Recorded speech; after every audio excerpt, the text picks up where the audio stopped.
नमस्कार। सरकार आपके द्वार के इस खास एपिसोड में आपका स्वागत है और मैं हूं रोहित सिंह।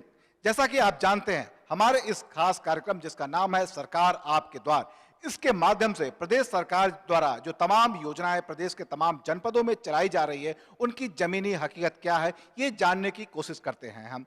आज इस कारवां को लेकर आज हम मौजूद हैं जनपद सुल्तानपुर में, और आइए अब आपको रूबरू कराते हैं सुल्तानपुर जनपद के उन तमाम अधिकारियों से जिनके माध्यम से, जिनके नेतृत्व में तमाम जो विकास की योजनाएं हैं इस जनपद में कुशलता पूर्वक संचालित की जा रही हैं। सबसे पहले हम परिचय कराते हैं, मंच पे हमारे मध्य बैठे हुए हैं जिलाधिकारी श्री एस राजलिंगम जी, और जिलाधिकारी महोदय के दाहिने तरफ बैठे हैं जिले के मुख्य विकास अधिकारी श्री राम यज्ञ मिश्र जी, और जिलाधिकारी के बाएं तरफ बैठे हैं पुलिस विभाग के मुखिया श्री विनय कुमार यादव जी।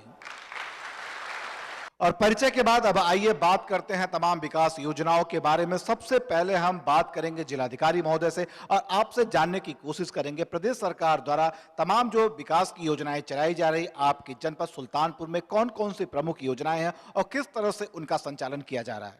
सुल्तानपुर जनपद में शासन द्वारा चलाए जा रहे तमाम योजनाएं अभी चल रही है।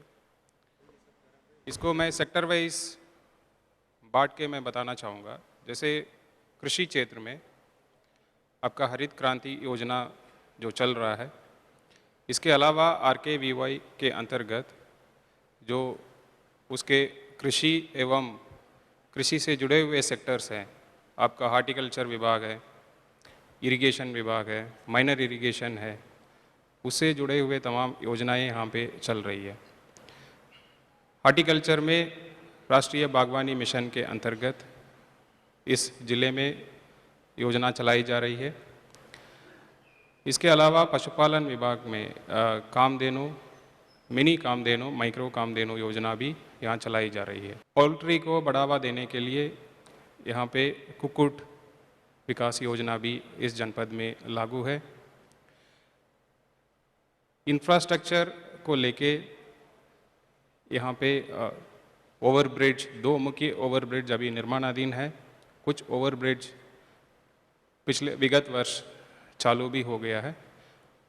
एक रेलवे क्रॉसिंग जो कुड़वार को सुल्तानपुर से जोड़ते हुए एक पुल जो बन रहा है, जो शहर के लिए अति आवश्यक भी है।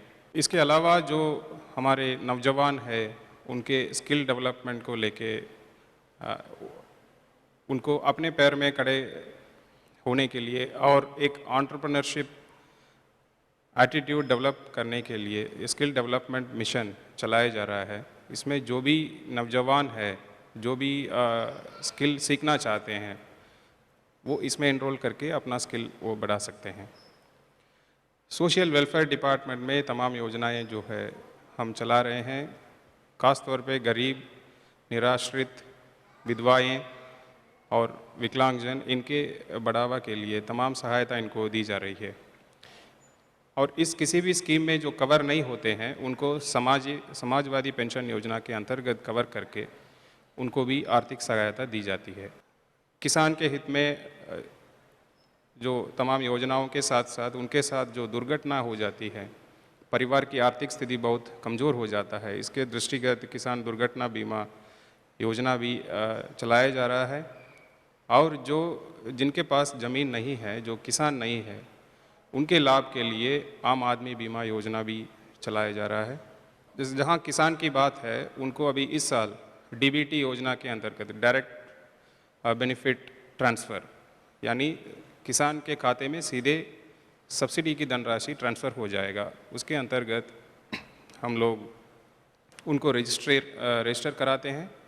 रजिस्टर करने के बाद जो भी सब्सिडी की धनराशि है वो सीधे उनके खाते में पहुंचवा देते हैं, ताकि इसमें मिडिल मैन का कोई रोल ना हो। धन्यवाद जिलाधिकारी महोदय, आपने तमाम जो महत्वपूर्ण योजनाएं जनपद में संचालित हो रही उनके बारे में बताया। अब हम बात करेंगे जनपद के मुख्य विकास अधिकारी से और आपसे जानने की कोशिश करेंगे ऐसी क्या चुनौतियां हैं, ऐसे क्या चैलेंजेस हैं विकास योजनाओं में जिनको आप बखूबी निर्वहन कर रहे हैं, और साथ साथ ऐसी कौन सी योजना है जिसको यदि क्रियान्वित कर ली जाए तो आने वाले दिनों में खासकर सुल्तानपुर जनपद की हम बात करें तो वो योजना मील का पत्थर साबित होगी। जनपद में बहुत सारी गवर्नमेंट की स्कीम चल रही हैं और हम इसे शासन में इम्प्लीमेंट करने का प्रयास कर रहे हैं और इसकी सघन समीक्षा करते आ रहे हैं ताकि कोई भी स्कीम हमारी जो भी दिशा निर्देश हैं सरकार के उसके अनुसार कार्य करें और उसमें प्रगति ले आएँ। हमारी सरकार लोहिया आवास की स्कीम को चालू किया है। धनराशि पहले कुछ कम थी, अब अच्छी धनराशि हो गई है और प्रतिवर्ष 12-13 से हमने 28 गांव का चयन किया है लोहिया गांव के रूप में। इसका हमने समग्र विकास किया हुआ है। विद्युत, बिजली, स्कूल, सड़क और पढ़ाई, साथ ही सिंचाई की भी व्यवस्था हमने वहाँ पर की है। पशुपालन में हमने parallelly mini Kamdhenu, micro Kamdhenu, कुक्कुट इत्यादि में जो उपलब्धियां हासिल की हैं, इसको देखा गया है कि इससे किसान को काफ़ी राहत होती है और उसका आर्थिक स्तर काफ़ी अच्छा होता है। तो हमें आवश्यकता है कि इस क्षेत्र को हम व्यापक रूप से बढ़ाएं, जिसको ध्यान में रखते हुए गवर्नमेंट ने, प्रदेश सरकार ने माइक्रो कामधेनु का और 10,000 पक्षी के कुक्कुट योजना का भी लॉन्च किया है ताकि छोटे काश्तकार भी इसका लाभ ले सकें। तो मैं ये जनपद में जो हमारा टारगेट है 10,000 बर्ड का 30 का लक्ष्य है और माइक्रो कामधेनु में 30 का लक्ष्य है। हम प्रयासरत हैं कि ये पूरा लक्ष्य पूरा करेंगे और यदि हमारे किसानों की डिमांड होगी इसको मैं रेज करूंगा और इसे लक्ष्य बढ़ाने का भी हम प्रयास कर सकते हैं। मेरा उद्देश्य ये है कि अधिक से अधिक लोगों को हम अवेयर करें, उनकी मानसिकता को बदलें और उनमें भावना पैदा करें कि वे लोग अपने आप पैरों पे खड़े हों, अपने स्वतः रोजगार से अपने को समृद्ध करें, तभी उनमें विकास की स्थिति और विकास की भावना पैदा होगी। मैं जनता के साथ जुड़ा हूँ, जनता मेरे साथ जुड़ेगी, मुझे पूरा विश्वास है। हमारे समस्त अधिकारी, समस्त विभाग अच्छे से कार्य कर रहे हैं और उत्तरोत्तर सुधार हो रहा है, स्कीम का क्रियान्वयन हो रहा है। जहाँ कोई लैकनेस, कोई कमी दिखाई पड़ती है, अपने मुखिया के निर्देशन में हम उसको मीट आउट करने का पूरा प्रयास करते हैं और आपके माध्यम से अपनी बात को शासन तक पहुंचाते हैं। मैं आशा करता हूं कि हमारी स्थिति अच्छी रहेगी और जनपद अच्छे स्तर पे आएगा। कानून व्यवस्था जब तक सही नहीं होगी, स्थिर नहीं होगी, तब तक जनता चाह के भी उसका लाभ नहीं ले पाएगी। तो इसके लिए सीधे सीधे जिम्मेवार होती है पुलिस विभाग। तो यहाँ हम बात करते हैं जनपद के पुलिस विभाग के मुखिया यानी एसपी साहब मौजूद है। आपसे हम जानना चाहेंगे कि जनपद में पुलिसिंग सिस्टम क्या है और किस तरीके से काम कर रही है और जनता के बीच में पुलिस की अभी क्या छवि है। पुलिस विभाग का मुख्य कार्य जनता की सेवा करना है, अपराध एवं अपराधियों पर प्रभावी नियंत्रण रखना है, जो दोषी व्यक्ति हैं उनको प्रभावी रूप से दंडित कराना है, गश्त पिकेटिंग करनी है, लैंड ऑर्डर ठीक रखना है, अपराध कम हो और निरोधात्मक कार्रवाई ज़्यादा हो इसका प्रयास करना है, समाज को लेके चलने की बात होती है, कम्युनिटी पुलिसिंग को और डेवलप करने की बात होती है और ग्रामीण पुलिस और शहरी पुलिस को और इफेक्टिव बनाने की बात है। डायल 100 नंबर को इफेक्टिव किया गया है। 4 फ़ोन 100 नंबर का सब कॉल उसमें रिकॉर्ड होता है, तुरंत हमारे पुलिसकर्मी जाते हैं और जो पुलिसिंग होती है उसको करते हैं। प्रयास किया जाता है कि 100% FIR तत्काल पंजीकृत हो और उस पर तुरंत विवेचनात्मक कार्रवाई हो। 10 से लेकर 2 बजे तक बैठ के जनता की सभी समस्याओं को सुनता हूँ और उसमें जो भी FIR बनता है या जो भी कार्रवाई संभव है उसको करने का प्रयास किया जाता है। प्रयास ये किया गया कि हत्या, लूट, रेप जो यहाँ का मुख्य अपराध है उसमें घटोत्तरी हो और प्रिवेंटिव हेड में जो मुख्य कार्रवाई है NSA, गुंडा, gangster, 25 arms act, 60 excise act, उसमें इफेक्टिव कार्रवाई हो। छोटी मोटी समस्याएं जो मारपीट की आती हैं उसमें प्रभावी 107-16 करना, 122 CRPC करना, 151 की कार्रवाई करना, इन सब कार्रवाइयों को किया जाता है। महिला संबंधी अपराधों में रानी लक्ष्मीबाई योजना के तहत जो पीड़ित पक्ष है उसको सहायता दिया जाता है तथा SC/ST भाइयों को के पीड़ित पक्ष को समाज कल्याण विभाग के द्वारा उनको आर्थिक सहायता प्रदान किया जाता है। मुकदमा तुरंत लिख करके, उसकी अच्छी केस डायरी काट करके, उसकी न्यायालय में अच्छी पैरवी करके, न्यायालय और मजिस्ट्रेट से अच्छा समन्वय स्थापित करके अपराध एवं अपराधियों के विरुद्ध कठोर कार्रवाई करने का प्रयास किया गया। जो जनपद के बड़े अपराधी थे, जो इनामी अपराधी थे, उन सभी को जेल के अंदर रखा गया और ये प्रयास किया गया कि अगर वो जेल से बाहर आते हैं तो उन पर सतर्क दृष्टि रखी जाती है और अगर कोई अपराध करने का प्रयास करते हैं तो उनको फिर जेल के सलाखों में रखा जाता है। प्रिवेंटिव हेड में कार्रवाई होती है, सर्विलांस सेक्टर काफ़ी हमारे यहाँ का इफ़ेक्टिव है और बहुत सारी हत्या लूट की घटनाओं को हम लोगों ने सर्विलांस के माध्यम से सफलतापूर्वक आवरण किया है। पुलिस विभाग की सफलता तभी मानी जाएगी जब जनता को लगे कि पुलिस सेवा भाव से सभी काम तत्परता के साथ करती है। हम इस मोटो को पूरा कार्यान्वित करने का प्रयास करते हैं कि जनता को कोई पीड़ा न हो, अगर कोई अपराध होता हो तो तत्काल पुलिस रिएक्ट करे और अपराधियों के विरुद्ध कठोरतम कार्रवाई करे और बढ़िया सा उसकी पैरवी करके उनको सजा दिलाए। और अब वक्त हो चला है एक छोटे से ब्रेक का। ब्रेक के बाद हम जल्द लौटेंगे और बात करेंगे तमाम विकास योजनाओं के बारे में, उन अधिकारियों से जिनके माध्यम से सीधे सीधे योजनाओं का संचालन होता है। इतना ही नहीं, हम तमाम जनता जनार्दन भी हमारे बीच मौजूद बैठी है, हम उनसे भी जानने की कोशिश करेंगे कि तमाम जो दावे प्रशासन द्वारा किए जा रहे हैं उनका लाभ वाकई उन्हें मिलता है। तो देखते रहिए सरकार आपके द्वार, जल्द लौटेंगे।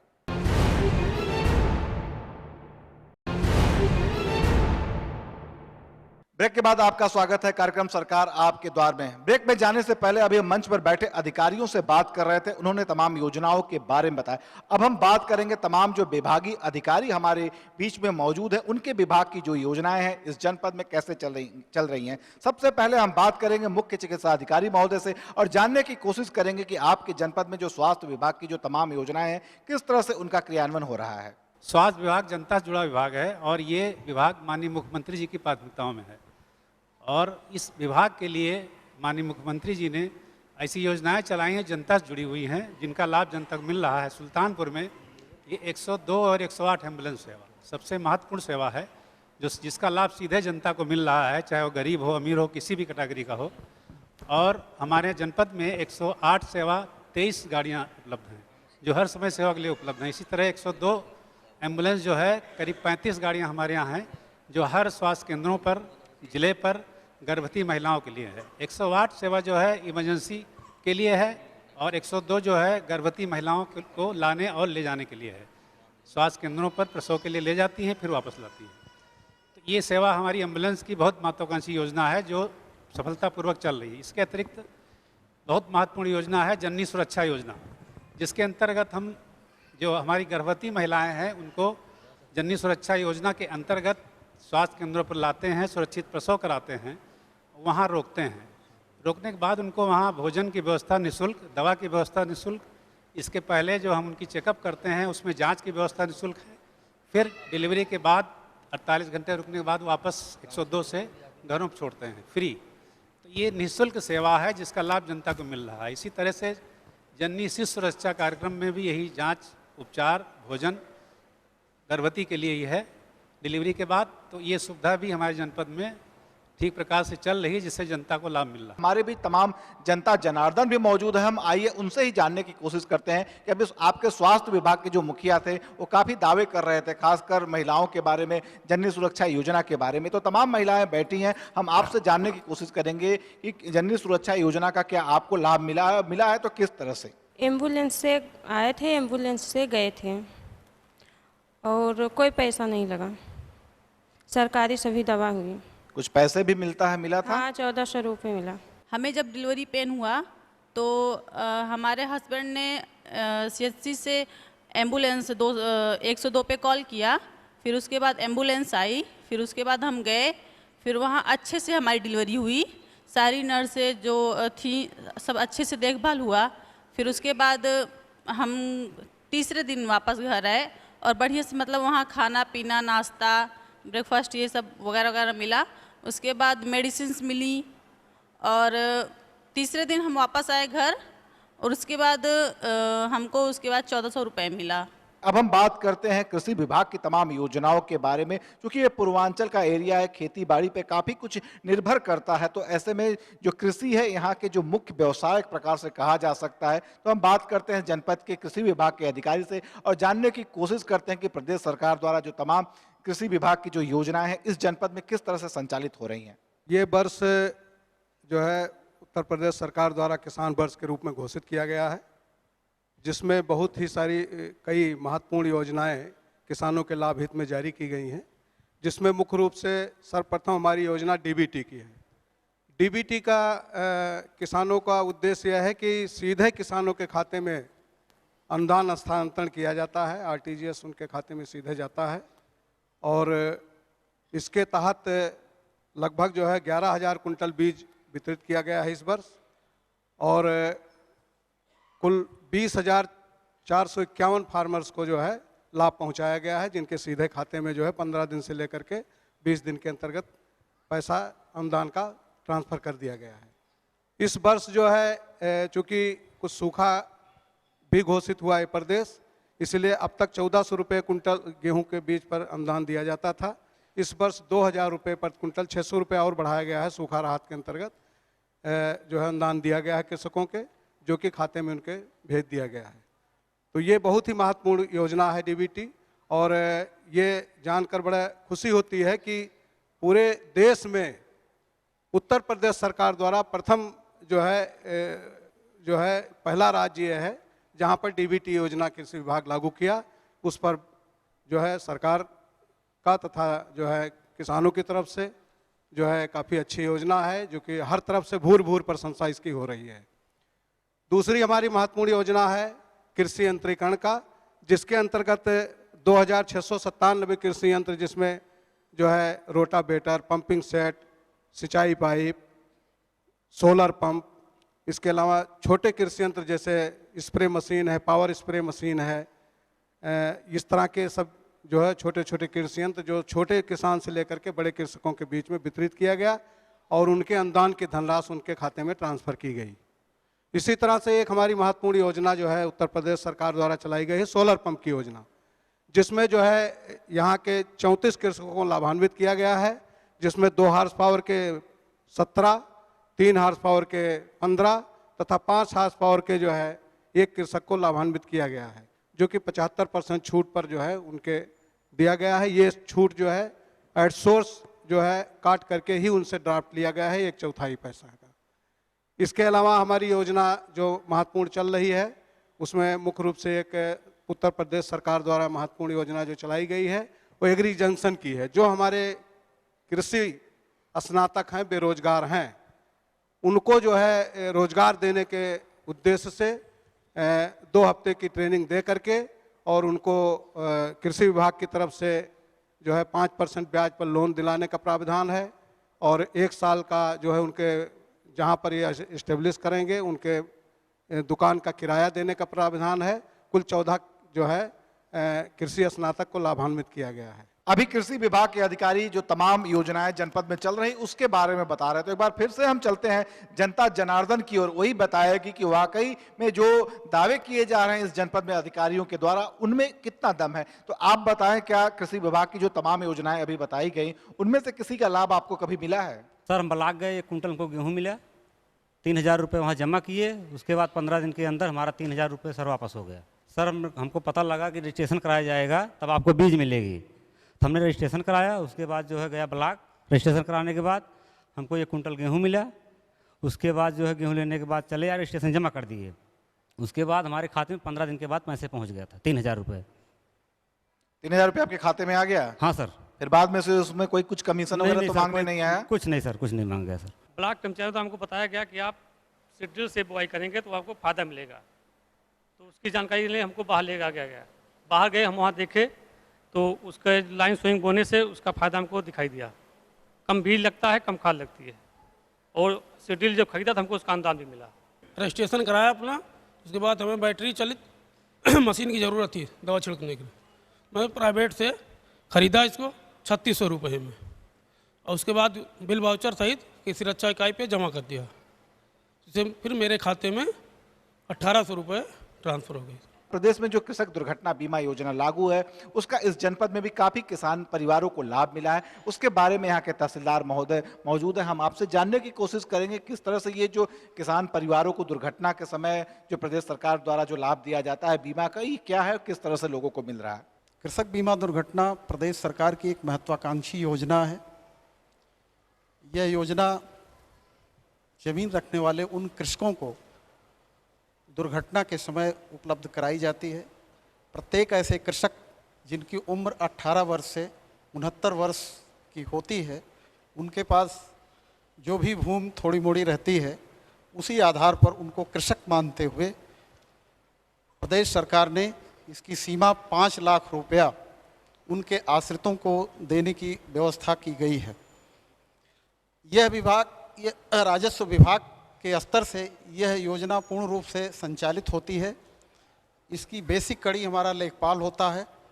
जब इस तरह की कोई दुर्घटना क्षेत्र में कहीं पर होती है तो इस दुर्घटना की रिपोर्ट हम स्वप्रेरणा से बना करके जिलाधिकारी महोदय के समक्ष प्रस्तुत करते हैं और जिलाधिकारी महोदय के स्तर से इसकी स्वीकृति होती है और सीधे लाभार्थी के खाते में 5 लाख रुपया भेज दिया जाता है।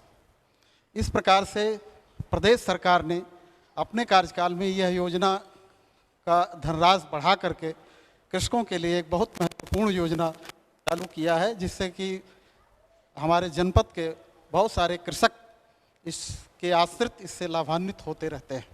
तो आइए तमाम जनता जनार्दन के बीच में ऐसे भी परिवार मौजूद हैं जिनके जो परिवार के मुखिया थे अब इस दुनिया में तो नहीं है, लेकिन प्रदेश सरकार उनके साथ खड़ी है। हमारे बीच एक महिला मौजूद है, हम उनसे जानने की कोशिश करेंगे कैसे क्या हुआ था, किस तरह से आपके घर में विपत्ति आई थी, उसके बाद सरकार आपका किस तरह से सहयोग कर रही है। जी, मेरे पति जा रहे थे ननिहाल में, वहाँ लीलगाह आ गए, सामने से एक्सीडेंट हो के उनका देहांत हो गया। जी 5 लाख रुपया मिला। हमारे पति का एक्सीडेंट हुआ ट्रैक्टर से और वो ख़त्म हो गए। 5 लाख रुपए हमको मिले जीवन बीमा। उस पैसे का आप क्या कर रही हैं? बच्चों की देखभाल कर रहे हैं। 2 लड़कियों की शादी करनी थी, 2 लड़के थे, पढ़ाई लिखाई उसी में व्यस्त हैं। और कार्यक्रम में वक्त हो चला है एक छोटे से ब्रेक का। ब्रेक के बाद हम जल्द लौटेंगे और आप कहीं जाइएगा मत, क्योंकि आज का दिन आपके लिए है खास, क्योंकि पूरी की पूरी सरकार है आज आपके द्वार।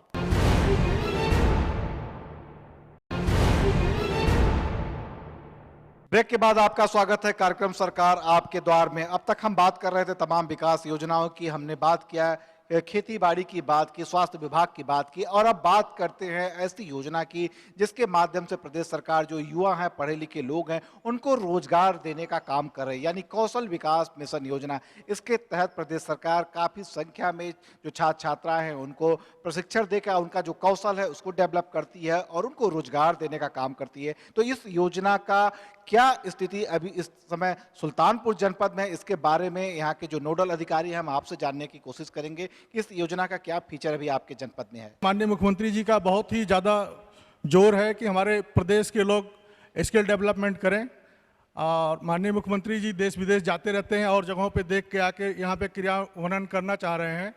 जैसे हमारा पड़ोसी देश है चाइना, वहाँ पर स्किल डेवलपमेंट का बहुत ही ज़्यादा इस समय पूरे वर्ल्ड में नंबर 1 पे चल रहा है। और माननीय मुख्यमंत्री जी का सोच है कि अगर हमारा प्रदेश कौशल विकास मिशन में आगे रहेगा तो हमारा देश तरक्की करेगा, हमारा प्रदेश तरक्की करेगा। उन्होंने ये योजना चलाई 21 दिसंबर 2013 से। माननीय मुख्यमंत्री जी इसके खुद ही मंत्री भी हैं और हमारा विभाग व्यावसायिक शिक्षा और कौशल विकास मिशन दोनों के मंत्री हैं माननीय मुख्यमंत्री जी। और बहुत ही बढ़िया योजना है। इसमें जो गरीब परिवार के लोग हैं जिनकी उम्र 14 से 34 साल उम्र है और उनके बीच के लड़कों का रजिस्ट्रेशन कराया जाता है। इस जिले में 1,18,000 रजिस्ट्रेशन टोटल हुए हैं, जिसमें अभी तक जो है जो लक्ष्य दिया गया है, और इसमें कोई फर्जी भी नहीं कर सकता है। माननीय मुख्यमंत्री जी ने बायोमेट्रिक डिवाइस जो ऑनलाइन उसका अटेंडेंस होता है, ये पूरी तरह मतलब सफल योजना है, इसको मानते हैं। यहाँ पे 240 लड़कों का रोजगार सुयोजित हो चुके हैं, जिनको 10 से 12,000 15,000 रुपये, जो गरीब बच्चे थे जिनके पास पैसा नहीं था पढ़ने के लिए आगे असहाय थे। माननीय मुख्यमंत्री जी को मैं गरीबों का मसीहा कहूँगा और उन लड़कों को रोजगार मिला है। बहुत ही अच्छी योजना है। माननीय मुख्यमंत्री जी ITI के क्षेत्र में भी बहुत अच्छा काम किया उन्होंने। हमारे यहाँ पहले ITI की सर्टिफिकेट लेके जाते थे लोग, जो NCBT से एफिलेशन नहीं हुआ करता था, जो रेलवे में और जगहों पर वैलिड नहीं होती थी गवर्नमेंट जॉब में। तो उन्होंने IT लैब हमारे ITI में दिया है और बिल्डिंग दिया है, वर्कशॉप दिया है। और हमारे इस ज़िले में 2 नई ITI दी है, जो लम्हुआ में 6 करोड़ 27 लाख रुपए की लागत से ITI बन रही है, जिसमें 1 करोड़ 67 लाख रुपए रिलीज हो चुका है, 2 करोड़ और पुनः हो रहा है। और इसी तरह जो है एक नई ITI जयसिंहपुर में दिया है माननीय मुख्यमंत्री जी ने, और वो भी 6 करोड़ 27 लाख रुपए उसका भी रिलीज होगा। और बनना शुरू होगा। आइए अब जानते हैं जनता जनार्दन के बीच में तमाम जो युवा बैठे हैं, तमाम जो छात्र बैठे हैं, उनसे बात करते हैं कि अभी जो दावे किए गए हैं 10 से 15 हज़ार रुपए की नौकरियां मिल रही हैं सुल्तानपुर जनपद में, तो आप ही बताएं कि किस तरह से किस चीज़ की ट्रेनिंग आप लोगों ने किया और कितनी सैलरी अभी मिल रही है आप लोगों को। एलसीसी की योजना चलाई सर, इसमें 550 घंटे का प्रशिक्षण हम लोग को मिला, हम लोगों ने किया सर। और जिस सर कंप्यूटर सेंटर से मैं प्रशिक्षण ले रही थी, आज उसमें मुझे ऑफ़र लेटर मिला है सर जॉब के लिए sir, as a teacher, as a computer teacher sir. हमने यहाँ पे सीटेड में कोर्स किया था 2.5 से 3 महीने का, उस field technician and computing peripheral device का। उससे हमें यूरेका फोर्ब्स लिमिटेड कंपनी में जॉब मिली है जो 6 से 7 महीने हो गए। वहाँ पे हमारी सैलरी है 8,500 प्लस में इंसेंटिव बनता है। मैं बीए पास की हूँ और मुझे पता चला ये PhDM कोर्स करा रही है निःशुल्क। मैंने वहाँ से फॉर्म अप्लाई किया, उसके बाद वहाँ निःशुल्क प्रशिक्षण लिया, उसके बाद यूरोका फोर्ब्स में काम कर रही हूँ इस समय, और जिसमें मुझे सैलरी मिल रही है 8,500 प्लस इंसेंटिव भी है जो जाता है 15-16 हज़ार तक। उत्तर प्रदेश सरकार आवास देने का भी काम अपने जनता जनार्दन को कर रही है। काफी जो महत्वाकांक्षी योजनाएं हैं उसमें से लोहिया ग्रामीण आवास योजना प्रदेश सरकार द्वारा चलाई जा रही है। आइए हम जानने की कोशिश करते हैं कि सुल्तानपुर जनपद में इस योजना का क्या हाल है, कितने लोगों को अब तक लाभ मिला। जो विभागीय अधिकारी हैं, नोडल अधिकारी, हम आपसे जानने की कोशिश करेंगे कि जो योजना है आवास की, आपके जनपद में क्या स्थिति है। उत्तर प्रदेश सरकार जब गठन हुआ वर्ष 12-13 में, तो इस सरकार द्वारा आवास योजनाओं को देखते हुए एक बहुत महत्वपूर्ण योजना लोहिया ग्रामीण आवास योजना का संचालन किया गया। पहले साल में गरीब परिवारों को लाभ देने के लिए 1,20,000 प्लस 30,000 की सोलर लाइट के साथ योजना शुरू की गई थी। लेकिन माननीय मुख्यमंत्री जी ने जब देखा कि इस आवासीय योजना में धनराशि कम दिखाई पड़ रही है, अच्छे आवास नहीं बन रहे हैं, तो उन्होंने इसे 14-15 में आवास की कीमत बढ़ाकर 2,75,000 कर दिया। और इसके अतिरिक्त गरीब परिवारों को लाइट मुहैया कराने के लिए सोलर लाइट की 30,000 रुपये कीमत की सोलर लाइट की व्यवस्था की गई है, जिसमें सभी कमरों में लाइट और 2 पंखे की व्यवस्था की गई है। जनपद में वर्ष 12-13 से डॉक्टर राम मनोहर लोहिया समग्र गांव में जो चयनित हमारे गांव हैं, उनमें लगभग 1,072 आवासों के निर्माण हम करा चुके हैं। इस वित्तीय वर्ष में 15-16 में हम 770 आवासों का निर्माण कार्य प्रारंभ कर चुके हैं। और इससे हमने देखा है गांव-गांव में जाकर के ग्रामीण परिवारों को जिनको आवास मिल रहा है, उनका गाँव में की इज्जत बढ़ी, उनका सम्मान बढ़ा है, वो आत्मसम्मान महसूस करते हैं और रहने का जो एक स्तर है उनका वो बहुत अच्छा उठा है। और इस योजना जो हम लोग समझते हैं पूरे देश में ऐसी पहली योजना है जो इतनी धनराशि देकर 2,75,000 रुपये दे करके आवास का निर्माण कराया जा रहा है। साथ में सोलर लाइट की व्यवस्था, ये सबसे बड़ा अच्छा काम हुआ है माननीय मुख्यमंत्री द्वारा। उन परिवारों को लाइट की व्यवस्था दे दी गई जिनके बच्चे आसानी से पढ़ लिख सकते हैं और अपना भविष्य सुधार सकते हैं। इस योजना से बहुत सारा लाभ मिल रहा है।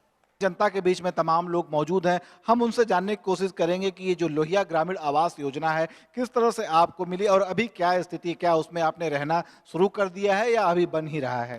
वो सचिव में मेरा नाम नहीं था, तो क्या कहते प्रधान और धान सब वीडियो देखें तो फिर मेरा नाम मधु था, तो क्या कहते बना फिर लोहिया मकान पूरा, अब वो मन अच्छी तरीक़े से यही बन गया। हमारे पास पहले छप्पर रहा, छोटा छोटा बच्चा रहा, आदमी तो हमारा पहले खत्म हो गया, 5-6 साल हो गया।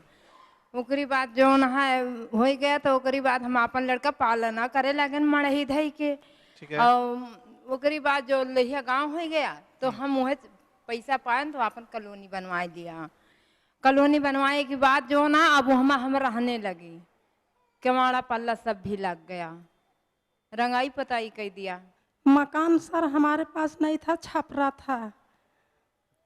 छपरा था तो हमारा गांव लोहिया हुआ था सर।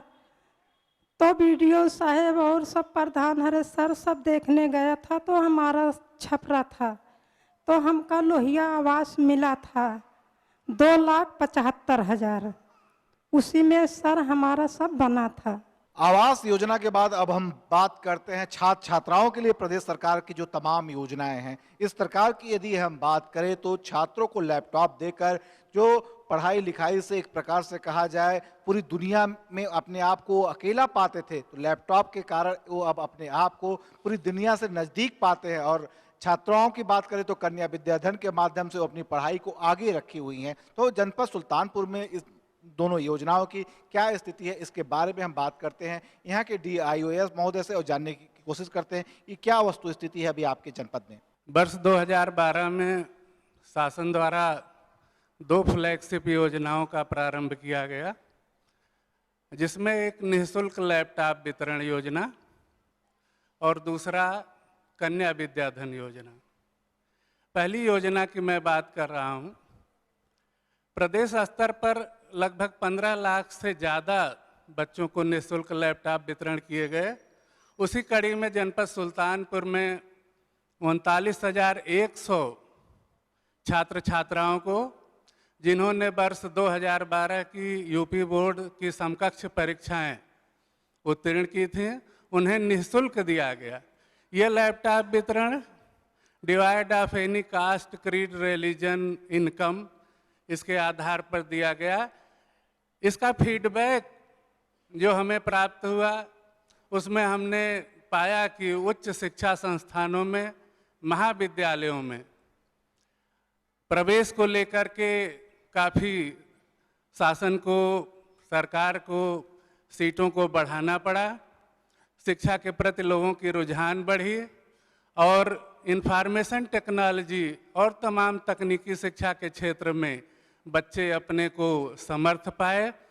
इसका ये परिणाम रहा कि 12 के बाद जब तमाम इस पर और चर्चाएं हुई, उसके बाद संशोधित लैपटॉप योजना वर्ष 2014 संचालित की गई। इसमें वर्ष जनपद सुल्तानपुर का लक्ष्य 483 मेधावी छात्र छात्राओं को लाभान्वित किए जाने का है। दूसरी योजना के बारे में हम बताना चाहेंगे कि वर्ष 2012 में 3652 बालिकाओं को कन्या विद्याधन योजना के तहत 30-30 हज़ार रुपये के चेक आवंटित किए गए। वर्ष 13 में 5118 बालिकाओं को लाभान्वित किया गया और फिर संशोधित कन्या विद्याधन योजना के रूप में वर्ष 2015 की उत्तीर्ण छात्राओं हेतु जनपद को 1357 का लक्ष्य दिया गया। जो वितरण कार्यवाही गतिमान है, काफ़ी कुछ हो गया। शेष बालिकाओं को 15 तारीख को वितरित किया जाएगा। जो जनपद में माध्यमिक शिक्षा का सिनेरियो है, इस समय जनपद में 259 विद्यालय माध्यमिक शिक्षा परिषद द्वारा संचालित हैं, जिसमें 20 राजकीय, 58 एडेड इंस्टीट्यूट हैं और 181 हमारे वित्त विहीन विद्यालय संचालित हैं। इसके साथ साथ जो एक बात प्रमुख इस वर्ष हम देख रहे हैं, वो अभिनव मॉडल स्कूल, समाजवादी अभिनव मॉडल स्कूल की स्थापना की जा रही है। ये एक नया प्रयोग है और इस विद्यालय में CBSE बेस्ड पैटर्न पे पढ़ाई की जाएगी और ये प्रदेश के सभी मंडलों में चयनित किए गए हैं, जिसमें फैजाबाद मंडल में जनपद सुल्तानपुर के विकासखंड भदैया टिकरी पन्ना को चयनित किया गया है। इसके प्रवेश की कार्यवाही प्रारंभ हो गई है। 6 से 8 तक के बच्चों की पढ़ाई के लिए 2-2 सेक्शन और प्रति सेक्शन में 35 बच्चों के लिए ये व्यवस्था बनाई गई है और यह शिक्षा गारंटी कानून के तहत निःशुल्क शिक्षा होगी। इसमें कोई टेस्ट नहीं लिया जाएगा। प्रथम आवत प्रथम पावत का पैटर्न इस पे लागू होगा। इसके पश्चात कक्षा 9 में भी प्रवेश लेकर के निःशुल्क परीक्षा द्वारा उनका चयन किया जाएगा और कक्षाएं संचालित की जाएंगी। कुछ छात्राएं यहाँ पे मौजूद हैं जनता के बीच में, हम उनसे जानने की कोशिश करते हैं। पहले का क्या आपका अनुभव था जब आपके लिए मोबाइल भी सपना हुआ करता था और आज आपके हाथों में जब लैपटॉप है, कितना परिवर्तन अपने आप में आप पाती हैं? 2012 में जब मुझे लैपटॉप मिला, तब से लेके आज तक जितनी भी पढ़ाई मेरी होती है, अगर मैं बुकों को नहीं खरीद पाती हूँ तो गूगल पे अपने उस टॉपिक को डालती हूँ और उसकी सहायता से मैं बहुत अच्छे से पढ़ाई कर रही हूँ। और मेरी यही माननीय मंत्री जी से यही राय है कि वो हर वर्ष बच्चों को लैपटॉप वितरण करें ताकि बच्चियाँ और बच्चे अपनी पढ़ाई अच्छे ढंग से कर सकें। यदि उनकी आर्थिक स्थिति कमजोर है, वो बुक नहीं ले सकते हैं, लेकिन लैपटॉप की मदद से वो पढ़ाई अच्छे ढंग से कर सकते हैं। 2012 में श्री विश्वनाथ इंटर कॉलेज में पास हुई थी। इसके बाद रजिस्ट्रेशन हुआ, इसके बाद लैपटॉप वितरण हुआ 1400 बच्चों को। इसके बाद लैपटॉप मिलने से हम लोग को बहुत ही सीख मिली और पढ़ने में भी सुविधा हुई।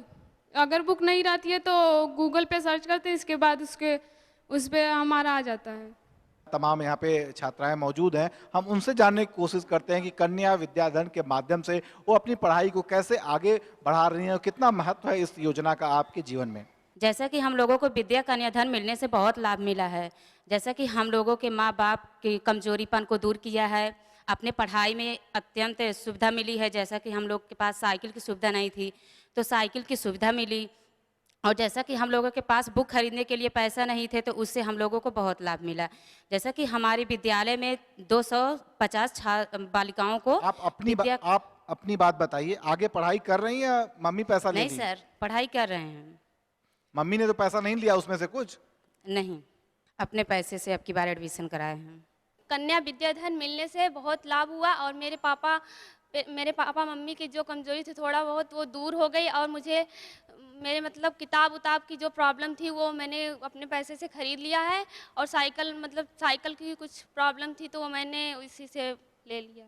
कन्या विद्याधन से हमें बहुत लाभ प्राप्त हुआ, जिससे साइकिल भी मिला और बस्ता का कॉपी किताब और हर एक चीज़ का प्राप्त हुआ, जिससे कन्या विद्याधन हमारे माँ बाप की कमजोरी को थोड़ा बहुत सुविधाएं प्राप्त की हैं। इससे कन्या विद्याधन के बारे में हमें बहुत लाभ मिला है। और इसी के साथ वक्त तो चला एक और छोटे से ब्रेक का। ब्रेक के बाद हम जल्द लौटेंगे, आप कहीं जाइएगा मत।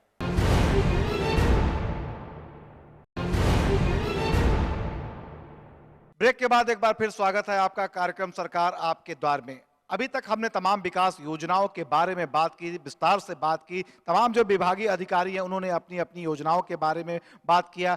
जनता जनार्दन से भी हमने बात किया। और अब एक बार फिर से हम चलते हैं, तमाम जो अधिकारी मंच पे मौजूद है, खासकर जिलाधिकारी महोदय, उनसे जानने की कोशिश करते हैं कि जो तमाम योजनाओं के बारे में आपके विभागीय अधिकारियों ने बताया, काफ़ी कुछ जनता से भी उभर के आया। आपको क्या लगता है कि आने वाले दिनों में और क्या चुनौतियाँ विकास के नज़रिए से हो सकती हैं? सबसे पहले मैं ईटीवी को और ईटीवी क्रू को मैं धन्यवाद देता हूं।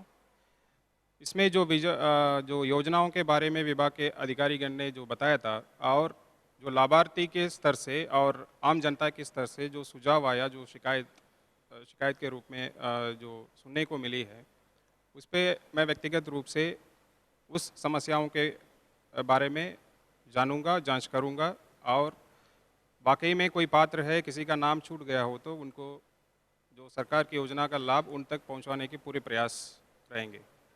हमारे सामने चुनौती ये है क्योंकि तमाम स्कीम में लक्ष्य जो है वो सीमित रहता है, क्योंकि रिसोर्सेज के हिसाब से ही आपको लक्ष्य मिलता है। हम भी चाहते हैं कि हर पात्र व्यक्ति को लाभ पहुंचाएं, बट कई बार वो लक्ष्य सीमित रखने के कारण सारे लोगों को उस वित्तीय वर्ष में नहीं मिल पाता है। अगले वित्तीय वर्ष में उनको लाभ मिल जाएगा। तो और सही लाभार्थी को चुनना भी एक बहुत बड़ी चुनौती है, और हर योजनाओं की लाभ सही लाभार्थी तक पहुंचाना भी एक चुनौती है।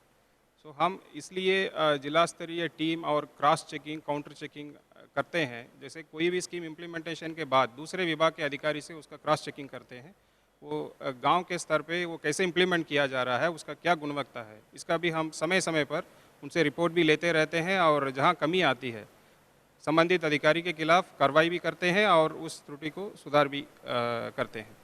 सो जो आपके यहाँ से जो सुझाव मिला उसको भी मैं उस दृष्टि से लूँगा, और निश्चित तौर पे उस पर सुधार लाने की कोशिश करूँगा। और अब एक बार फिर से रुक करते हैं सीडीओ साहब का, आपसे जानने की कोशिश करेंगे। तमाम अभी जनता जनार्दन से हम लोगों ने बात की, आपको क्या लगता है, काफ़ी कुछ अभी और भी कुछ करने को है? खासकर ये चीज़ भी उभर के आई कि आप लोग तमाम जो योजनाएं हैं जनता के बीच में चला रहे हैं, सरकार के पास धन की कोई कमी नहीं है, इच्छा शक्ति की भी कोई कमी नहीं है, लेकिन इसके बावजूद भी एक चीज़ देखने को मिला है कि जनता को अभी कुछ योजनाओं के बारे में मालूम नहीं है, जिसके कारण उनका लाभ उनको नहीं मिल पा रहा है। अभी आपने सुना हमारे जिलाधिकारी महोदय ने कहा है कि हमें लाभार्थी का चयन करना एक चुनौती है और उसका इम्प्लीमेंट कराना भी एक चुनौती है, जिसके लिए हमने जिला स्तरीय अधिकारियों के माध्यम से क्रॉस चेक करने का एक टीम बना रखा है, और हम सतत प्रयास करते रहते हैं कि उनको ये लाभ मिले और पात्र व्यक्ति को लाभ मिले।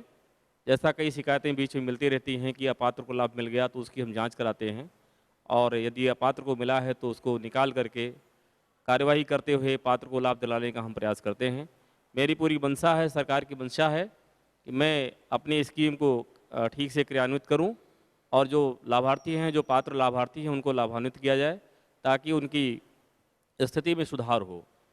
हमारे पास चुनौतियां हैं, उसके लिए हम तैयार भी हैं, हमारे पास टीम भी है और हम कटिबद्ध हैं, उसको सुधारेंगे। लाभार्थी और पात्र लाभार्थी को हम लाभ दिलाएंगे। और अब एक बार फिर से चलते हैं एसपी साहब की तरफ, आपसे जानने की कोशिश करते हैं कि तमाम जनता ने अपनी अपनी बातें कही। हालांकि कहीं से किसी ने पुलिसिंग सिस्टम पे कोई प्रश्न नहीं उठाया, लेकिन बातचीत में काफी कुछ निष्कर्ष निकला होगा। आपको क्या लगता है, क्या चुनौती आने वाले दिनों में कानून व्यवस्था को लेकर आपको मिलने वाली है? पुलिस विभाग का काम एक सेवा भाव वाला काम है और विकास और पुलिसिंग दोनों को रिलेटेड हैं। अगर समाज विकसित हो रहा है तो अपराध कम हो जाता है और पुलिसिंग को हेल्प मिलता है। पुलिस समाज से ही जुड़ा हुआ है। अगर समाज में अमन चैन है, शांति व्यवस्था है, तो उससे विकास होता है और उससे पुलिसिंग में भी मदद मिलती है। यद्यपि कोई सवाल पुलिस के बारे में नहीं पूछा गया, लेकिन मैं जनता के बीच में रहते हुए ये समझता हूँ कि इसमें बहुत सुधार की आवश्यकता है। रिस्पांस टाइम में सुधार की आवश्यकता है। 100 नंबर या फ़ोन पे जब एसओ या किसी अधिकारी को कोई सूचना आती है तो उस पर तुरंत रिएक्ट करने की ज़रूरत है।